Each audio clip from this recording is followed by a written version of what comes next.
Bismillahirrahmanirrahim. Alhamdulillahi rabbil alamin. Wassalatu wassalamu ala rasuli rabbil alamin. Nabiyyina wa habibina wa qudwatina Muhammad ibn Abdullah wa ala alihi wa sahbihi wa man sar ala nahjihi wa ihtada bihadihi wa istanna bisunnatihi ila yaumiddin. Amma ba'du. Muslimin dan muslimat, para pelajar, para pencinta ilmu, pencinta Al-Quran, Assalamualaikum warahmatullahi wabarakatuh. Alhamdulillah, pada hari ini 16 hari bulan 12 2021, kita panjatkan kesyukuran kepada Allah Azza wa Jalla kerana dapat meneruskan pengajian kita dalam tafsir surah Fatir. Surah Fatir, surah yang ke-35. Surah 35, juzuk yang ke-22. Sambungan perbincangan kita pada kali ini ayat yang ke-19. Ayat dia pendek-pendek je. 19 hingga 26. 19 hingga ayat 26. Perbincangan kita iaitu Allah Subhanahu wa taala buat perbandingan antara dua kumpulan. Bandingan ini utamanya bandingan di antara orang mukmin dengan orang kafir. Orang beriman dengan orang syirik. Tapi dia buat dengan bandingan fizikal di antara orang buta dengan orang celik. Gelap dengan cerah, cahaya. Bayangan teduh dengan panas. Hidup mati. Nah, semua tu bandingan yang fizikal yang kita nampak sangat berbeza. Tapi isi dia nak pergi ke mana? Beza di antara orang yang hidup hatinya yang beriman dengan orang yang mati hatinya kufur.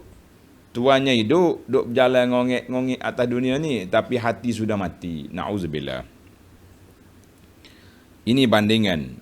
Kemudian tugas Nabi memberi peringatan, setiap orang yang beri peringatan akan ditentang.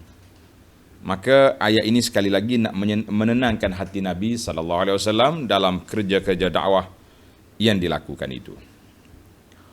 Baik para jemaah sekalian, kita pergi kepada ayat 19 surah Fatir. Bagi orang yang ada tafsir pimpinan, muka surah 944. 944. أعوذ بالله السميع العليم من الشيطان الرجيم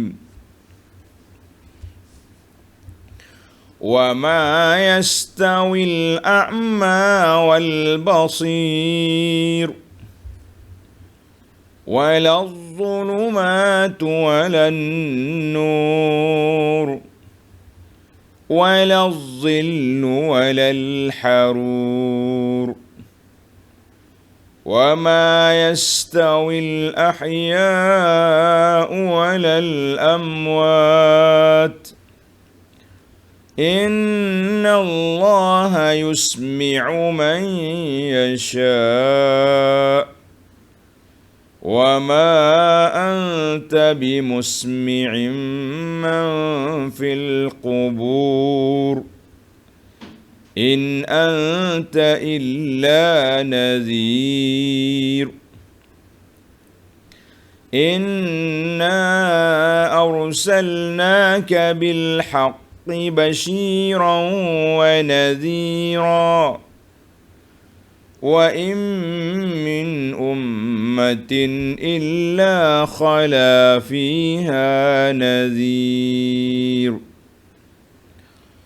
وَإِن يُكَذِّبُوكَ فَقَدْ كَذَّبَ الَّذِينَ مِن قَبْلِهِمْ جاءتهم رسلهم بالبينات وبالزبر وبالكتاب المنير ثم أخذت الذين كفروا فكيف كان نكير.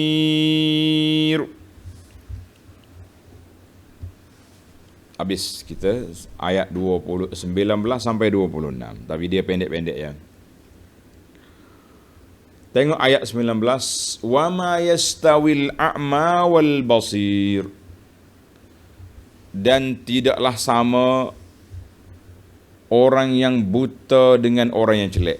Ini bandingnya dia panggil bandingnya cara fizikal pun kita sudah nampak. Orang buta dengan orang jelek tak akan sama. Mana ada sama. Baik para pelajar sekalian, sebelum kita terus kepada huraian ayat kita sedikit munasabah. Munasabatul ayat 5 qablaha. Susunan ayat ini dengan ayat sebelumnya sangat menarik. Allah Subhanahu wa taala sebut tentang petunjuk dan kesesatan. Orang kafir tak dapat petunjuk. Orang mukmin mendapat petunjuk. Alhamdulillah. Maka dalam ayat ini Allah Ta'ala bawa pula bandingan di antara orang celek dengan orang buta. Orang mukmin basir. Orang mukmin celek mata hati dia, maka dia nampak jalan yang jelas yang boleh membawanya kepada keampunan Allah, keredaan Allah yang menyampaikannya ke syurga. Orang kafir buta. Tak nampak apa. Tak nampak jalan di dunia. Dia nampak dunia je. Dia tak nampak jalan menuju ke akhirat. Maka butalah mata hati dia.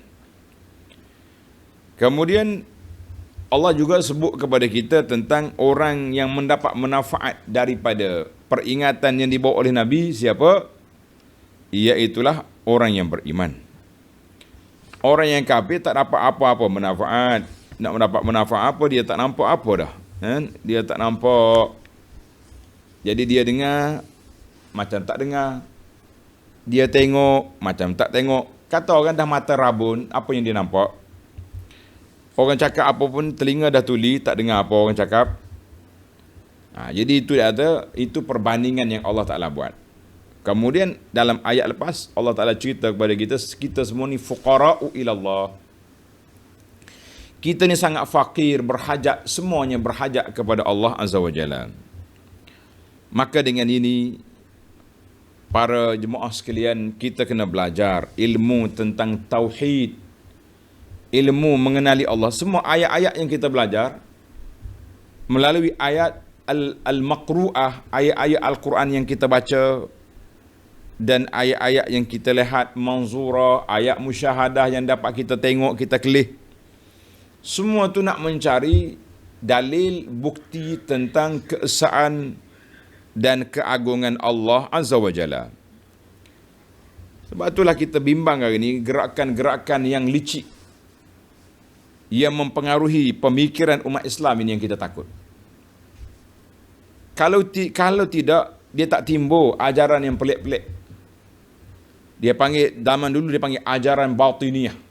Orang yang duduk suluh nak kenal Allah Ta'ala melalui kebatinan. Dia tak ikut wahyu, tak ikut petunjuk Quran dengan sunnah Nabi SAW.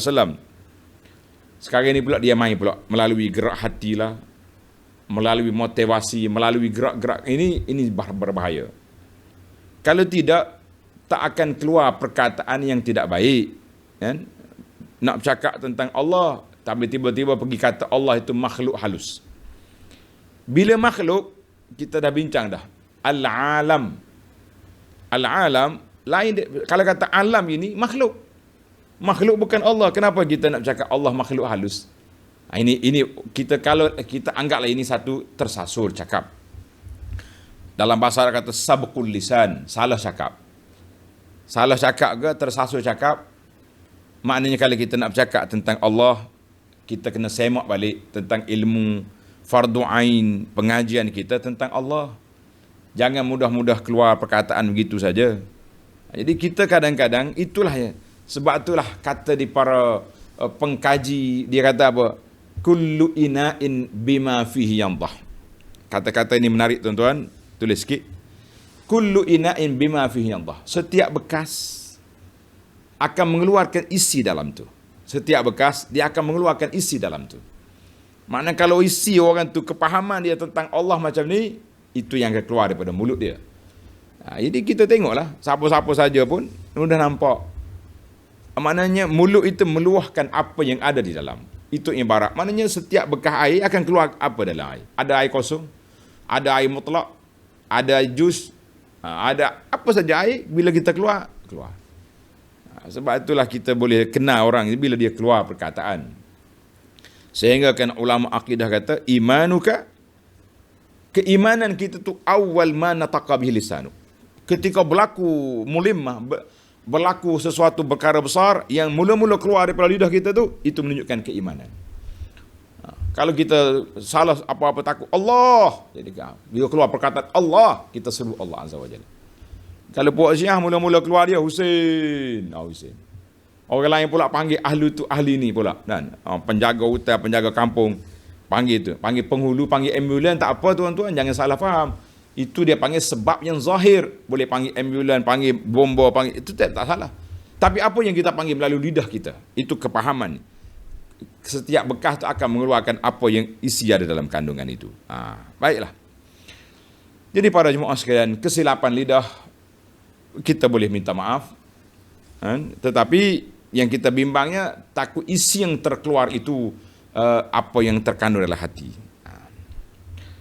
Baiklah, kita pergi kepada perbincangan seterusnya dalam ayat kita ini. Allah kata apa? Wa ma yastawil a'ma wal basir. Tak sama orang yang buta dengan orang yang celak. Masakan sama. Mana orang buta, dia nampak semua apa di depan dia. Kan? Wa kadza la yastawil kafir wal mu'min. Sama juga tak sama orang kafir dengan orang mukmin. Mana sama? Wal jahil wal alim. Tak sama orang jahil dengan orang alim. Jadi ayat ini para ulama tafsir kata ada pelbagai. Ada kata maksud dia tak sama kafir dengan mukmin. Satu. Tak sama orang jahil dengan orang alim. Dua. Tak sama kafir kafir, mukmin, jahil, alim. Dia kumpul sekali. Sama ya. Maknanya kita ada perbandingan di antara itu. Jadi kata di sebahagian ulama tafsir kata hadza mathalun hissiyun. Ini bandingan secara hissi, secara fizikal, kita nampak secara zahir. Maka hak zahir ni nak bawa kepada yang tersembunyi, yang tersirat. Yang tersirat, jadi kafir, mukmin, celak, buta, alim, jahil. Banyaklah yang kita boleh buatnya, kan? Jadi kalau kita kata secara fizikalnya semua orang tahu orang buta dengan orang celak tak sama. Tapi yang maksud kita naknya iaitu dari sudut maknawi, orang kafir, orang mukmin itu ibarat seperti orang buta dengan orang celak. Orang buta dengan orang celak, itu yang kita nak bandingkan, yang Allah Ta'ala nak sentuh kepada kita dalam perbincangan ini.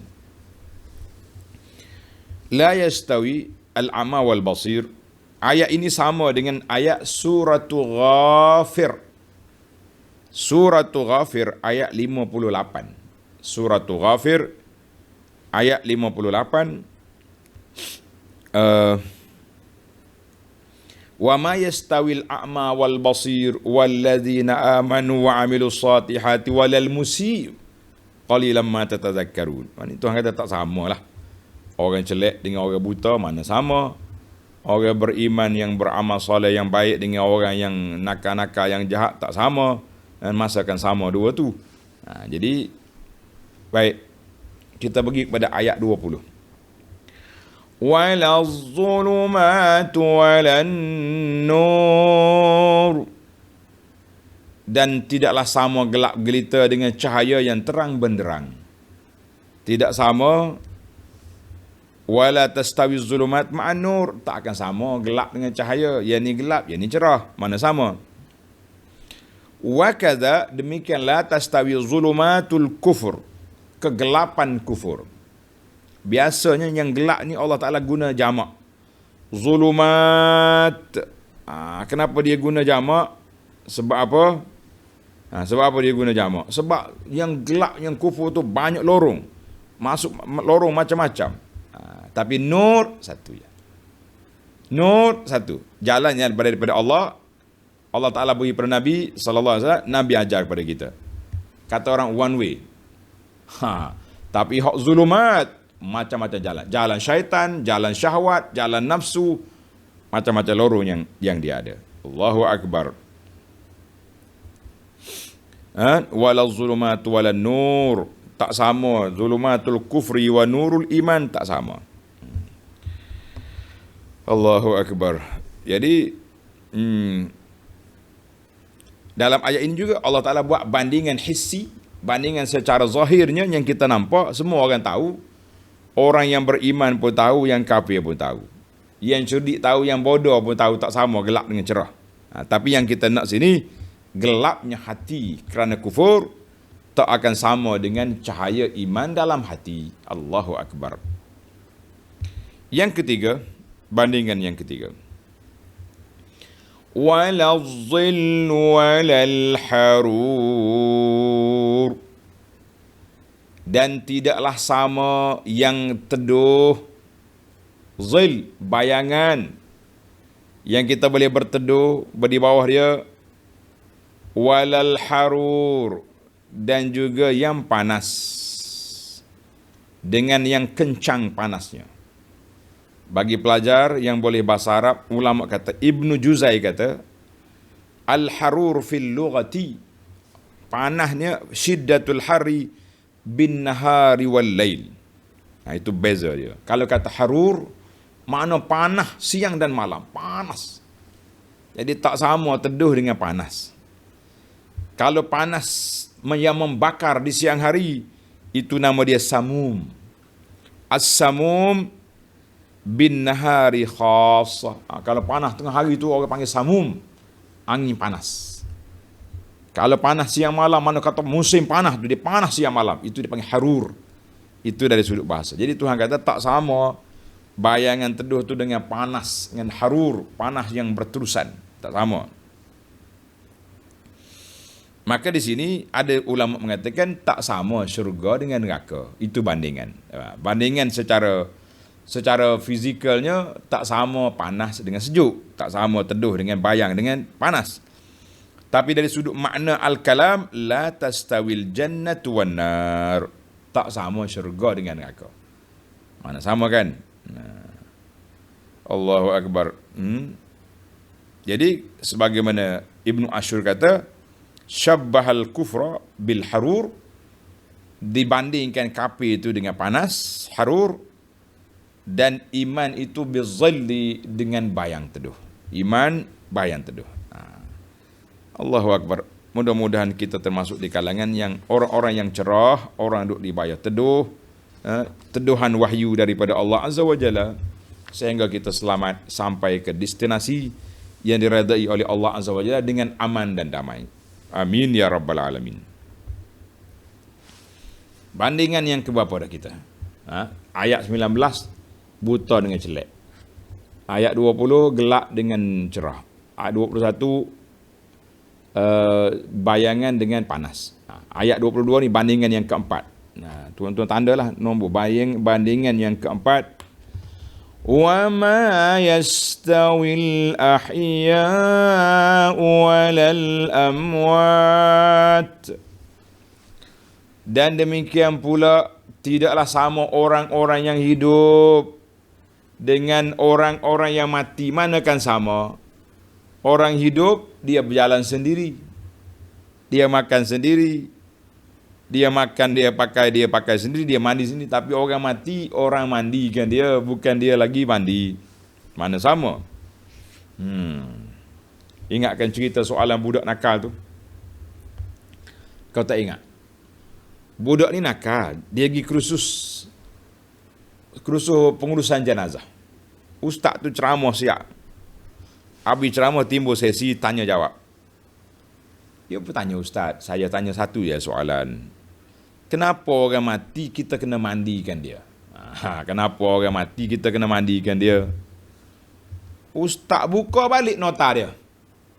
Serai balik dia punya slide. Cari dalil hadis kenapa orang mati kita kena mandikan. Ceramah semula lah Ustaz. Habis ceramah berapa minit, murid tu cakap, Ustaz, saya dah faham kursus dia 1 hari sudah. Ini soalan saya, kenapa orang mati kita kena mandikan dia? Tu je soalannya. Kenapa buat keluar-keluar kitab pula? Kebingungan Ustaz. Budak tu jawab, Ustaz, sebab dia tak boleh mandi sendiri. Allah, Ustaz, rempah kitab, kata Ustaz. Budak ni kacau akulah. Dah kita dah habis kursus dah. Patutnya kursus mati tu insaf, dia pergi main-main pula. Wak nanya kau Ustaz ni, budak ni. Jangan main kacau-kacau macam tu dah. Baiklah, para jemaah sekalian, tak sama orang hidup dengan orang mati. Mana sama? Jadi ayat ini annaha masalun akhar.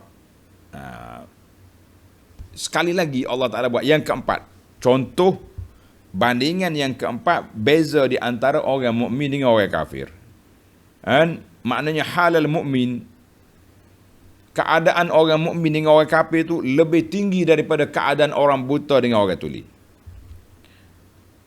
Orang buta, tengok tuan-tuan, perbandingan yang simple. Orang buta, banyak persamaan dia dengan orang jelek.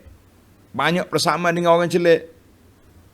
Berapa ramai kita tengok orang buta mata, fizikal dia, tapi dia ulama besar. Yang bertaraf mufti, antara bangsa pun ada. Bertaraf ulama hadis. Cuma ulama khilaf tentang dia boleh jadi qadi atau tidak. Sebab qadi ni kena tengok apa ni, khusum, orang yang berkelahi tu. Tak maknanya dia panggil orang buta dengan orang buta sama bersama dengan orang jelek. Cuma dia tak nampak mata, dia tak nampak yang itu je. Kafir ghairu mudrikin. Orang kafir ni tak tahu apa dia tentang Allah, tentang Rasul, tak tahu. Fahuwa kal mayyit. Sebab itu Allah ulang balik ayat ini, ayat yang terakhir. Perbandingan dia kata apa? Dia kata apa? Tak sama orang mati dengan orang hidup. Rupa-rupanya ada hikmah. Kenapa diulang balik? Ulang balik sampai kepada mereka tak sama orang mati dengan hidup. Sebab yang mati hati dia lebih dahsyat daripada orang yang mati sungguh. Walizalika a'adal fi'l. Allah Ta'ala ulang balik ayat ini nak tunjuk kata orang, kata putuslah bahawa mati itu lebih teruk daripada orang buta dengan orang jelek. Beza. Jadi mati di sini yang dikehendaki dalam ayat ini iaitulah mautul qalbi, mati hati. Orang mati hati. Ada sebahagian pendakwah dia kata mati rasa. Perasaan dia sudah mati. Ini bahaya. Sebagaimana zaman kita ini, zaman Covid mari, kerajaan mengisytiharkan new normal, gaya baru hidup. Yang kita bimbangnya gaya baru hidup ini mematikan banyak perkara. Mati banyak perkara. Mati perasaan masjid kena pergi. Tak payah pergi masjid dah. Saya tak solat jemaah sampai 5-16 kali. Relax je. Dia main relax je. Mati perasaan. Dia tengok majlis ilmu, majlis ni tak payah apa. Pakai online belakang dah. Sudah kita. Apa lagi yang kita kata? Mati dia punya perasaan. Tengok keluarga tak utuh aurat. Biasalah zaman sekarang ni, apa pelik. Ni mati perasaan pula, tidak ada sensitivity pula. Dia main perasaan jiwa ni melalui ilmu motivasi, ilmu meditasi, ilmu apa ni, nak kaitkan dengan perjalanan agama. Itu yang keluar, yang kenyataan yang pelik-pelik tu. Aura ini berbahaya kepada perjalanan agama akan datang. Jadi kita duk main nak kenal Allah dengan aura, meditasi, dengan Macam-macam si lagi dia ada. Ini pula Allah Tuhan tu makhluk halus, jadi makhluk pula Tuhan. Nauzubillah. Kita minta berlindung Allah Taala daripada kesesatan al-ama ba'dal basir, buta setelah kita celek. Kita dah belajar ilmu fardu ain, tiba-tiba kita dipesongkan melalui lorong-lorong yang begini indah. Indah sebab yang datang ni, yang pelik-pelik ajaran baru ni, dia masuk melalui bisnes, lorong perniagaan. Setelah kita sudah ketaksuban dengan perniagaan kita yang dapat banyak fulangan, tiba-tiba kita tengok bos kita ada masalah. Berani ke nak tinggal? Allahu Akbar. Allahu Akbar.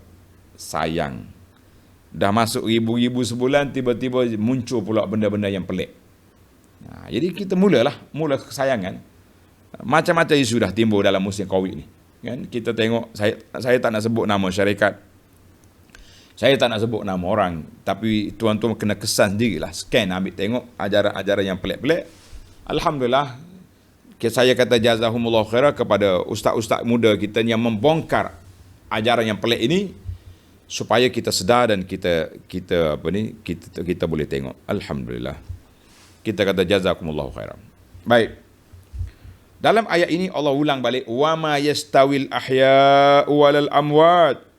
Tak sama orang hidup dengan mati, tak sama orang mukmin dengan orang kafir. Tak sama orang mukmin dengan orang kafir. Orang mukmin sama mukmin tak sama. Orang mukmin yang berpegang dengan kitab dengan sunnah, dengan kepahaman-kepahaman yang diambil daripada ulama salafus salih, cara pemikiran tak sama dengan orang mukmin yang berpegang dengan pandangan-pandangan ahli-ahli falsafah ni, tak sama. Orang mukmin yang taat tak sama dengan orang mukmin yang derhaka. Tak sama. Jadi kita kena ambil orang mukmin yang benar-benar beriman kepada Allah Azza wa Jalla, yang mengikut kepahaman yang diajar oleh Nabi sallallahu alaihi wasallam, dibawa oleh para sahabat, yang disebut dengan nama Ahlus Sunnah wal Jamaah, yakni orang berpegang dengan sunnah Nabi dan jama'atul muslimin, yang melalui lorong yang benar yang ditinggalkan oleh Nabi sallallahu alaihi wasallam, melalui sahabat, melalui tabi'in dan imam-imam yang besar. Kita kata itulah lorong yang selamat, insya-Allah. Kalau ikut lorong lain, banyak kepincangan yang berlaku. Orang boleh boleh rempuh masuk dengan macam-macam kepahaman. Baik, dalam ayat ini Allah kata apa? Innallaha yusmi'u man yasha'. Dan sesungguhnya Allah, menurut peraturan kejadiannya, menjadikan makhluk ini dapat menjadikan sesiapa yang dikehendakinya mendengar ajaran kitab Allah serta menerimanya. Dan wa ma anta bimusmi'im man fil qubur, dan engkau wahai Muhammad sallallahu alaihi wasallam tidak dapat menjadikan orang yang di dalam kubur mendengar dan menerimanya. Maksud apa dalam kubur? Tengok nota di bawah. Dari ayat ini hingga ayat 26 memberi semangat kepada Nabi sallallahu alaihi wasallam supaya berjuang terus-menerus menegakkan agama Islam dan jangan menghiraukan pertentangan orang-orang yang engkar. Jangan dihirau. Jangan diikut permainan-permainan yang dimainkan oleh syaitan terhadap manusia ini. Jadi Nabi jalan terus. Jangan patah semangat. Nabi diajak kepada Nabi supaya tidak mudah koyak dengan penentangan yang dimainkan oleh syaitan. Kita pendakwah juga jangan mudah koyak dengan penentangan yang dimainkan oleh siapa? Oleh orang-orang yang tidak baik. Lawan. Kita lawan, tetap lawan. Dalam ayat ini Tuhan kata innallaha yusmi'u. Allah Taala memperdengarkan siapa yang dikehendaki, mana dengar, sama tadabbur, sama tafakkur, mendengar dengan cara pendengaran yang boleh berfikir. Itu penting. Kalau kata nak dengar lembu, dia dengar, kita panggil dia. Lembu dengar, tapi dia adakah dia hirau? Jadi adakah kamu manusia dengar ayat Quran tak hirau juga? Tak boleh macam tu. Jadi Allah kata kepada Nabi sallallahu alaihi wasallam, "Wa ma anta bimusmi'in man fil qubur." Engkau ya Muhammad di luar kemampuan kamu nak mendengarkan orang mati dalam kubur. Sebagaimana itu, kamu tak boleh nak pergi cakap dengan orang dalam kubur. Demikian juga kamu tak ada kuasa nak memberi hidayah kepada orang-orang yang sudah mati hati dia, yang tak dapat menerima hidayah. Jadi para pelajar, kita dah bincang panjang dulu tentang hidayah tu ada dua. Hidayah tu ada berapa? Ada dua kategori. Yang pertama dia panggil hidayah taufik, itu kuasa Allah semata-mata, mutlak. Yang kedua hidayah al-irsyad, hidayah membimbing, mengajar, itu kerja kita, dimulai oleh Nabi SAW, para sahabat, tabi'in, dan sampai kepada zaman kita, sampai ke hari kiamat akan ada orang yang bergerak untuk menyampaikan dakwah hidayatul irsyad kepada manusia. Alhamdulillah. Jadi maksudnya ayat ini, adakah orang kafir dalam kubur tak dengar? Tengok kepada hadis-hadis lain menunjukkan bahawa orang kafir mendengar. Dia panggil sama khas. Dia dengar, tapi dengar secara dia lah, secara dia. Cara apa? Secara orang kafir. Itu dia panggil sama khas. Jadi ayat ini menunjukkan kepada orang panggil jangan keliru. Dia kata, dulu Ustaz cakap orang dalam kubur boleh dengar. Dia panggil dengar khas kepada orang dalam kubur. Sebagaimana dalam hadis Nabi SAW, tuan-tuan tanda. Nabi kata, orang dalam kubur dengar. Pijakan tapak selipar, tapak kasut orang lepas kita kebumikan jenazah, kita balik, dia dengar. Qur'ani alihim. Orang kafir, orang dalam kubur dia dengar, pijakan balik dah lah. Tinggal aku seorang dah sini. Itu hadis ni dalam sahih dalam Bukhari Muslim. Nabi juga sallallahu alaihi wasallam menceritakan bahawa setelah dia ditimbus Abu Jahal dan geng-geng dia dalam perang Badar, Nabi kita pergi bercakap. Abu Jahal, mu lawan aku dapat apa? Sayyidina Umar kata, ya Rasulullah, bercakap apa dengan bangkai tu? Nabi kata, tak, dia dengar tapi dia tak boleh jawab. Hadis ini juga dalam Bukhari dan Muslim.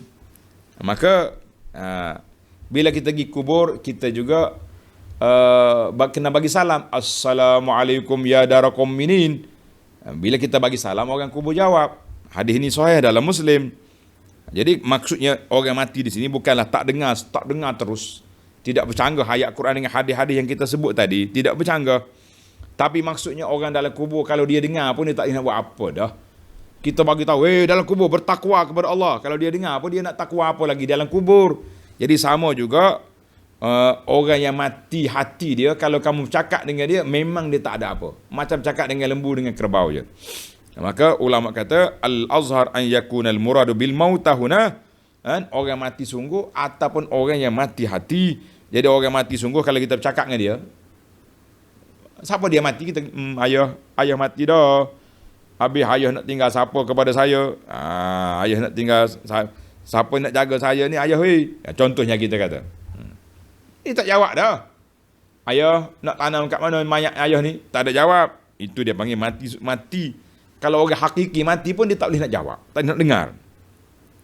Maka demikianlah orang yang sudah mati hati dia, itu ibarat kata orang yang sudah mati hati dia di luar daripada kemampuan Nabi sallallahu alaihi wasallam untuk menyampaikan maklumat kepada dia. Jadi jelaslah ayat ni kan. Jangan kata yang keliru pula. Sekali dengar, sekali tak dengar orang mati ni. Dia dengar tapi sama khas. Dia panggil sama khas. Dia dengar tapi cara dia lah. Tak nak buat apa dah. Sebab itulah tak perlulah kalau kita pergi ke kubur duk bagi tahu. Ayah, orang tu datang ziarah ayah ni semalam. Orang ni mari melawat ayah mati. Tak ada kerja apa awak ni. Pergi kubur doakan kepada orang mati tu biarnya selamat dalam kubur, biar dia aman, boleh jawab soalan munkar nakir. Itu yang sepatutnya hidup cakap dengan ayah pula. Setengah tu dia bercakap dengan ayah dia melalui Facebook. Dia tulis, abah, semalam orang datang ziarah rumah kita, abah. Kawan-kawan abah datang. Cerita pula ke ayah dia dengan Facebook. Ayah dalam kubur. Kenapa tak tanam iPad sekali dengan ayah tu? Itu. Kita ni kena buat benda yang jangan terlalu orang panggil emosi sangatlah. Ni ada setengah orang duk hitung hari ayah dia, mak dia mati. Ada juga perangai. Kenapa kita nak tunjuk sangat? Kita tunjukkan sayang kepada mak ayah kita dengan kita berdoa. Tak payah tunjuk dekat Facebook menunjukkan kita tak apa nak sabar sangat. Jangan. Baik, di akhir ayat Allah kata apa? Ayat 23. In anta illa nazir. In anta illa nazir. Engkau tidak lain tidak lain hanyalah seorang Rasul yang pemberi amaran. Jadi kerja Nabi sallallahu alaihi wasallam menyampaikan apa yang diperintahkan oleh Allah Azza wa Jalla, maka Nabi beri peringatan, Nabi beri amaran, Nabi beri ajaran kepada semua orang. Yang nak dengar, yang tak nak dengar, mari sah. Baiklah. Allahu Akbar. Ayat yang ke-24. Inna arsalnaka bil haqqi basyiran wa nadhira. Sesungguhnya kami mengutuskanmu wahai Muhammad sallallahu alaihi wasallam dengan agama yang benar. Apa yang kamu bawa ini al-haq ya Muhammad, agama yang benar. Jadi Allah Ta'ala sebut Nabi kita ni pembawa rahmat. Kenapa dalam ayat ini Tuhan tak sebut basyiran? Biasa dia sebut basyiran wa naziran, tapi ayat ini nazir saja. Tanda sikit. Ahli-ahli tadabbur. Lamma kana an-nabiyyu sallallahu alaihi wasallam nabiyyur rahmah. Nabi ni dikenal dengan nama Nabiyyur Rahmah. Wa kana al-iktisar ala wasfin nazar. Jadi ayat ini Tuhan kata mu ni pembawa amaran saja. Mana rahmatnya? Jadi orang salah faham apa maksud dia. Tengok. Ai inna arsalnaka ya Muhammad bil haqqi basyiran wa nazira. Jadi ayat 24 ni menjelaskan kepada ayat 23. Tak. Tapi ayat 23 tu sebab nak beri amaran. Mu ni buta, tuli, mati, semua bandingan dia buat, maka Nabi dia memberi amaran kepada puak-puak tu. Puak-puak tetap degil. Tapi tugas sebenar Nabi mana? Ayat 24. Masya Allah. Dan ini ilmu tadabbur kita nampak. Rahsia kenapa? Macam ulang balik pula 23-24 ni. In anta illa nazir. Inna arsalnaka bil haqqi basyiran wa nazira. Makna ayat 23 nak tutup kepada ayat 19, 20, 21, 22. Mana Nabi ni beri amaran. Kalau kamu tak hirau juga, nanti kamu. Bolehlah kata orang. Orang kapal kata bolehlah nak tak. Tapi ayat 24 ini Allah jelaskan jawatan tugas benar Nabi sallallahu alaihi wasallam. Apa dia tugas benar Nabi? Inna arsalnaka bil haqq basyiran wa nazira.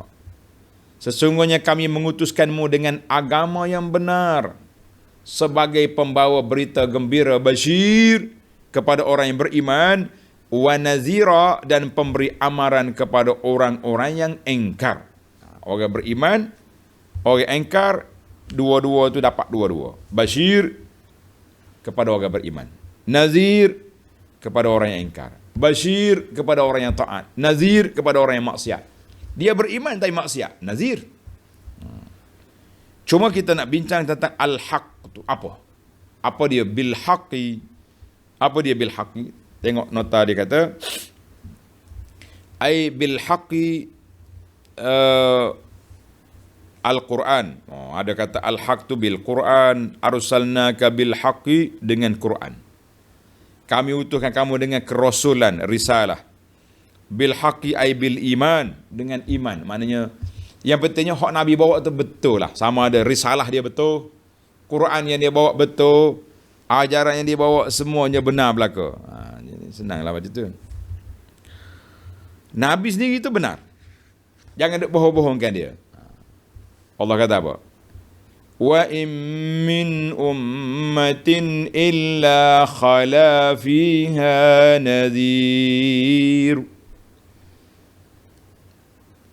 Dan tidak ada sesuatu umat pun melainkan telah ada dalam kalangannya dahulu seorang Rasul pemberi ingatan dan amaran.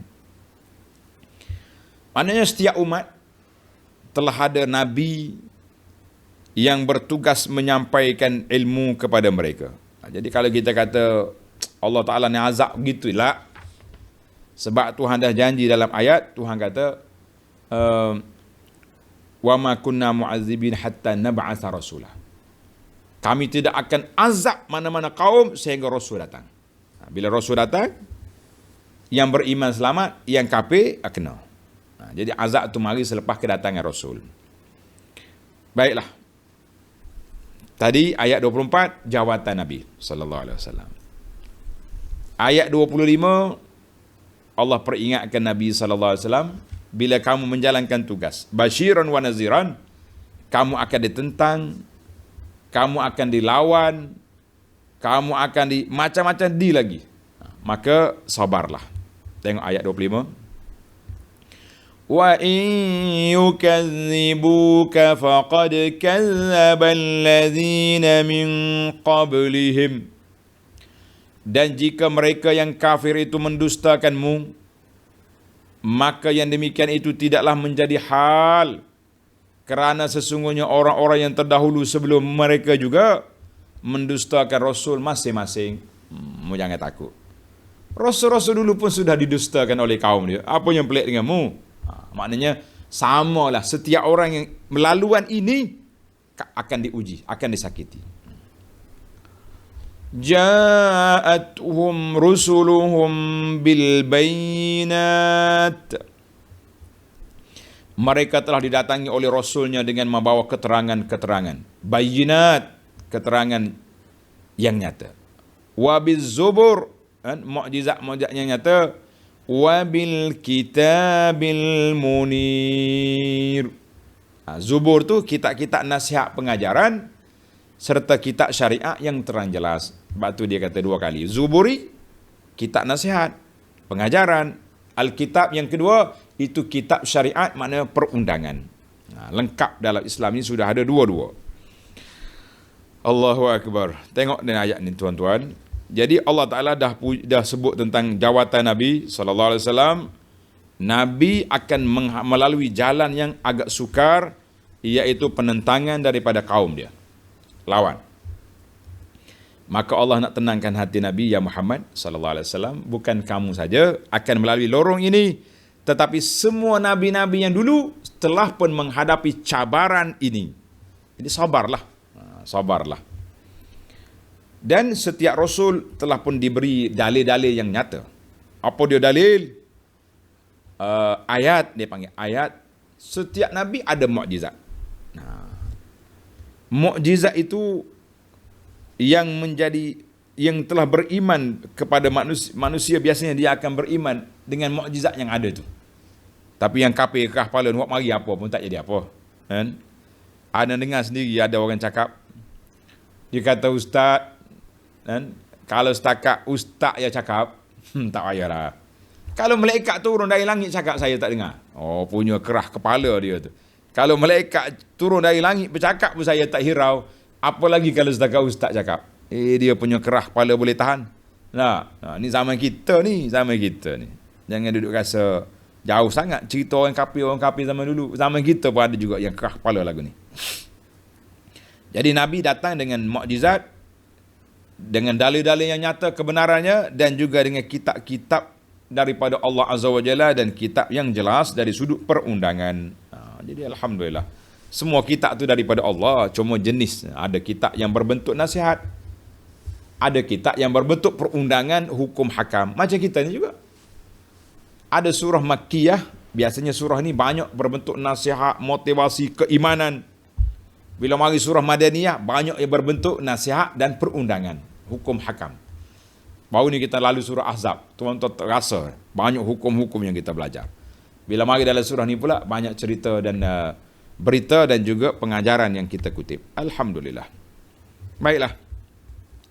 Ayat 26. Summa akhaztu alladhina kafaru fakaifa kana nakir. Kemudian aku timpakan orang-orang kafir itu dengan azab yang membinasakannya. Tak hirau juga. Mukjizat datang, keterangan datang, az-zubur datang, tak hirau juga. Tunggu. Maka perhatikanlah bagaimana buruknya akibat kemurkaan Allah yang menimpa ke atas orang-orang yang ingkar. Tamatlah kita, para jemaah sekalian, ayat ini Allah Ta'ala sentap makhluk yang tak mau berfikir. Fakaifa kana nakir, tengok apa sudah jadi kepada orang yang ingkar. Jadi kamu hari ini umat Muhammad sallallahu alaihi wasallam, Kalau tak nak hirau juga, tak nak kembali kepada kitab dengan sunnah Nabi sallallahu alaihi wasallam juga, tunggulah apa yang akan berlaku. Nauzubillah. Baiklah para jemaah sekalian, seperti biasa kita kutip 10 pengajaran daripada ayat 19 hingga 26 ini. Yang pertama, Allah Ta'ala mula dengan ayat wa ma yastawil a'ma wal basir. Tak sama orang celek, orang buta dengan orang celek. Sampai kepada akhir ayat tu lah, sampai ke akhir ayat 22 tu. Kan ada empat tak sama. 4 perbandingan. Jadi ayat ini fakama annahu minal mutaqarrir. Di antara perkara yang tak ada ragu lagi, tak ada syak lagi lah, bahawa 4 perbandingan itu sangat jelas. Tak sama dua kumpulan itu. Kalau kita tanya orang biasa pun dia kata tak sama. Hidup dengan mati, celek dengan buta, cerah dengan gelap, tak sama. Tetapi yang besar dalam ayat ini bukan yang fizikal, bukan yang zahir itu, yang dia naknya yang maknawi. Makna sebenar tak sama itu, iaitulah iman dengan kufur, taat dengan maksiat. Itu maksud daripada ayat perbandingan ini. Jadi tuan-tuan tandalah kesimpulan daripada ayat 19 hingga 22 itu 4 bandingan menunjukkan tak sama orang beriman dengan orang kufur, orang taat dengan maksiat. Orang ikut sunnah Nabi sallallahu dengan tak ikut sunnah, tak sama. Yang kedua, dari sudut faedah ilmiahnya, nafiyut tasawi, Allah Ta'ala nafi persamaan di antara dua perkara dengan beberapa cara. Panjang sikit ni, bersedia untuk tulis. Sebab kita rasa belum ada lagi faedah ni. Ana baru faedah yang panjang-panjang yang berulang saya lompat supaya tuan-tuan boleh tengok dan selepas, supaya tak panjang. Yang pertama, Allah Ta'ala menafikan dalam Quran ini persamaan. Yang pertama, antara dua perbuatan. Dua perbuatan. Dalil dianya surah At-Taubah ayat 19. Aja'altum siqayatal hajj wa imaratal masjidil haram kaman amana billah. Adakah sama orang yang beri minum jemaah haji, buat masjid haram itu seperti orang yang beriman kepada Allah? Tak sama. Mengkafir walaupun beri minum orang jemaah haji. Tak sama. Yang kedua, perbezaan antara dua perbuatan. Yang tadi dua apa ni? Fa'ilain. Orang yang melakukan. Individu. Individu. Ayat An-Nisa 95. La yastawil qa'iduna minal mu'minina ghairu ulid darari wal mujahidun. Tak sama orang yang duduk di Madinah tak pergi berperang sedangkan dia tak uzur dengan orang yang berjihad. Itu dia panggil fa'ila ini. Dua orang yang melakukan. Yang tadi itu dua perbuatan. Yang ni dua orang. Orang yang duduk dengan orang yang pergi berjihad. Tak sama. Yang ketiga, tak sama dua balasan. Tak sama dua balasan. Suratul Hasyri ayat 20. Suratul Hasyri ayat 20. La yastawi ashabun nari wa ashabul jannah. Tak sama penduduk neraka dengan penduduk syurga. Ini tak sama dua balasan. Ada kalanya Allah Ta'ala sebut semua tiga-tiga tadi. Mana ayat yang kita baca sekarang. Wa ma yastawil a'ma wal basir wala zulumatu wala nur wala zillu wala haru wa ma yastawil ahya wal amwat. Jadi ayat kita ini yang kita baca hari ini mengumpulkan tiga-tiga kategori menafi persamaan. Allahu Akbar. Baiklah. Menarik kan? Kita pergi kepada yang ketiga. Kalau tuan-tuan cakap laju saya minta maaf lah. Ulang baliklah dalam rakaman kita ni. Yang ketiga, Allah sebut wala zulumatu wala nur. Zulumat jamak.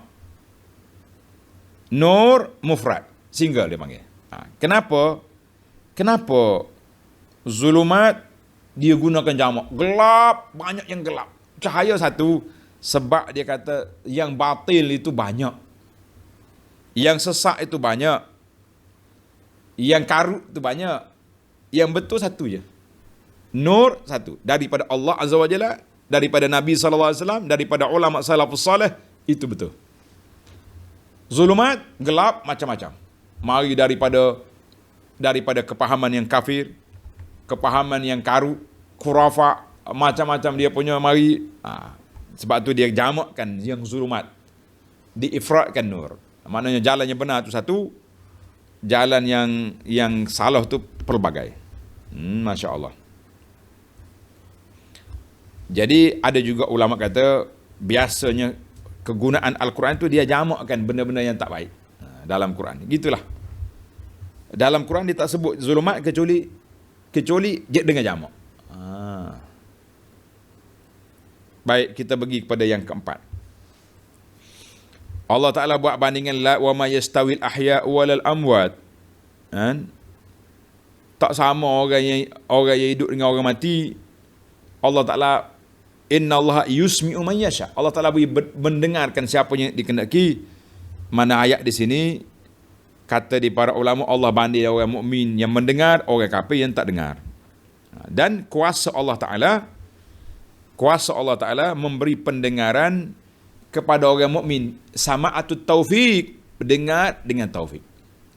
Orang kafir dengar sedengar-dengarnya sebagaimana lembu dengan kambing dengar. Tak tahu apa, dengar. Tapi ada orang kafir dia dengar, dia buka hati dia berfikir, tak masuk Islam. Mana kafir yang kerah kepala lah maksud sini. Kafir yang kerah kepala yang tak nak buka hati berfikir. Ada juga orang kafir dengar jadi baik. Alhamdulillah, jadi mukmin. Tadi kita dah bincang tentang pendengaran khas dalam kubur tu. Yang kelima, wa ma anta bimusmi'im man fil qubur. Kamu tak boleh beri dengar kepada orang dalam kubur. Ulama tafsir kata wasful kafir bi annahu mayyit. Disifatkan orang kafir itu macam orang mati. Wa annahu bi manzilati ashabil kubur. Seolah-olah dia tu macam orang dalam kubur, tak bercakap, tak ada kata apa. Jadi orang hati dia celek, hatinya cerah, itu ibarat seperti orang hidup. Dua perbezaan yang ketara lah dalam perkara ini. Jadi dalam masalah sama, orang dalam kubur ada pendengarannya. Telah kita bincangkan tadi. Yang keenam, inna arsalnaka bil haqq.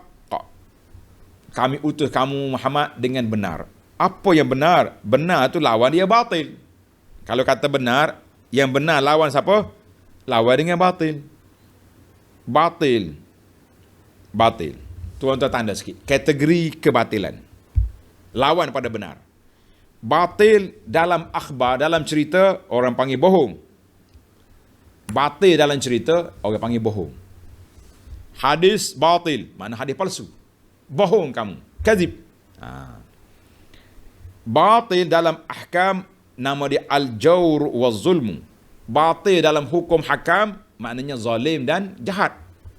Maka Allah kata arsalnaka bil haqq. Mu ya Muhammad sallallahu alaihi wasallam, kami utus kamu dengan benar. Maknanya khabar yang kamu bawa sadiq, benar daripada Allah. Hukum hakam yang kamu bawa adil, telus dan saksama. Itu maksud dia. Menarik tuan-tuan. Bila dia kata, maka syariat Islam yang mari daripada Nabi sallallahu alaihi wasallam, yang mari daripada dibawa oleh Nabi daripada Allah Taala ini, semuanya betul, semuanya benar, semuanya comel, semuanya elok. Kalau kata undang-undang Islam ni tak baguslah, potong tangan pencuri, kamu tu yang tak bagus. Orang mencuri kamu bela, orang yang kena curi kamu tak naya. Pelik gitu. Yang ketujuh, wa in min ummatin illa khala fiha nadhir. Setiap umat ada pemberi khabar, pembawa berita, pemberi amaran, mana ada nabi, ada rasul. Ayat ini membatalkan orang yang berhujah dengan qadar, dengan takdir Allah ketika melakukan maksiat. Dia kata kami jadi kafir ni sebab takdir Tuhan. Kami buat maksiat ni sebab takdir Allah. Tak boleh pakai macam tu. Kalaulah berhujah dengan takdir diterima, tak ada faedah Tuhan hantar rasul mari. Tak ada faedah Tuhan hantar mari para anbiya wal mursalin. Sebab apa? Sebab Abu Jahal akan berhujah, takdir awak, Allah Ta'ala takdirkan saya ni jadi kafir. Kenapa nak azab pula? Allah Ta'ala takdir dah saya mencuri. Kenapa nak hukum pula? Tak. Mana ayat ini membatalkan berhujah dengan qadar ke atas maksiat yang mereka buat. Tuhan kata tak. Setiap orang sudah diberi peringatan. Nabi dah beritahu mencuri dosa, zina haram, rasuah haram, riba haram. Kamu ambil juga. Tapi sampai mahkamah, Tuhan hakim jangan hukum saya. Ini takdir Tuhan. Tuhan hakim kata ambil kau pergi hospital jiwa. Atau pergi sakiteri punya kawasan. Apa punya cakap macam ni? Baik, tak boleh. Maka ayat ini juga menjadi dalil bahawa Nabi bukanlah orang yang pertama diutuskan, bahawa telah berlalu pemberi amaran sebelum pada kamu. Sudah 300 orang lebih rasul-rasul yang telah dihantar oleh Allah kepada umat masing-masing. Yang ke-8, wa in yukadzibuka faqad kazzabal ladzina min qablihim. Kalau mereka dustamu, Abu Jahal dustamu, Abu Lahab dusta, Pak Abu semua dusta, sabarlah Muhammad.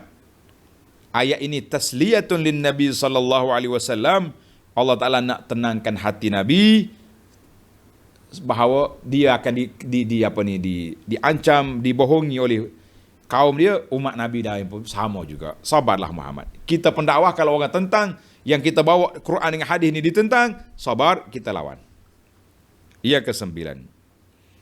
Ja'atuhum rusuluhum bil bayyinat. Telah datang kepada mereka rasul-rasul dengan kenyataan. Apa dia kenyataan itu? Iaitulah melalui wahyu, melalui mukjizat-mukjizat yang biasanya mukjizat ini bila orang kafir dia akan tengok, dia percaya. Yang percayalah, yang tak percaya dia kata sihir pula. Gitulah keadaan. Jadi Allah Ta'ala beri siap-siap rasul, ada mukjizat, ada kitab. Mukjizat tu untuk nak tarik hati dia. Kitab tu untuk nak perbincangan. Dari sudut ilmunya. Yang terakhir Allah sebut wabil kitabil munir. Kitab yang menerangkan, yang bercahaya. Jadi kitab-kitab yang diturun oleh Allah Ta'ala dari langit semuanya mengandungi cahaya. Cahaya apa? Cahaya iman, cahaya ketaatan, cahaya yang menyuluh jalan ke jalan Allah Azza wa Jalla.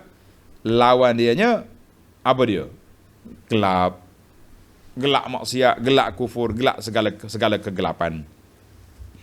Baiklah para jemaah sekalian, tamatlah perbincangan kita 10 faedah daripada ayat 19 hingga 26. InsyaAllah ayat 27 kita sambung dalam siri akan datang.